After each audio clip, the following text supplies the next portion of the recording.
ابراہیم علیہ السلام خواب دیکھتے ہیں کہ میں بیٹے کو ذبح کر رہا ہوں۔ جب دونوں راضی ہو گئے، باپ ذبح کرنے پہ اور بیٹا ذبح ہونے پہ، اب باپ کی آنکھوں پہ پٹی بندھی ہے، ہاتھ میں چھری ہے، 100 سال کا بوڑھا باپ چھری کی نوک حلق کے اوپر رکھ کے پورا وزن ڈال دیا، گلا کٹ گیا، خون بہنے لگا۔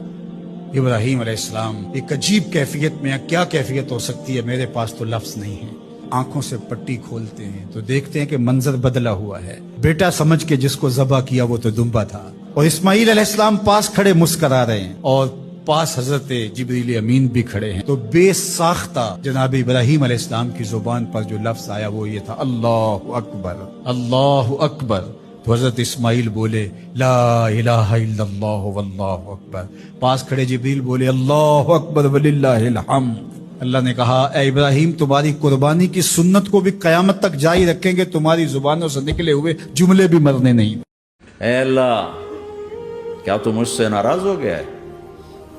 تو یہ سمجھتا ہے کہ اسماعیل کی محبت میرے دل تجھ سے زیادہ ہوگی؟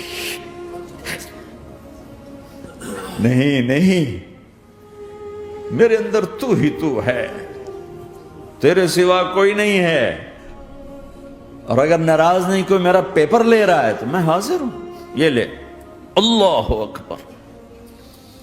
جو چھری چلائی، 7 آسمان کے فرشتوں کی چیخیں نکل، 2 دفعہ آسمان کے فرشتے روئے ہیں، 2 دفعہ 7 آسمان کے فرشتے، ایک یہاں ابراہیم و اسماعیل کے اس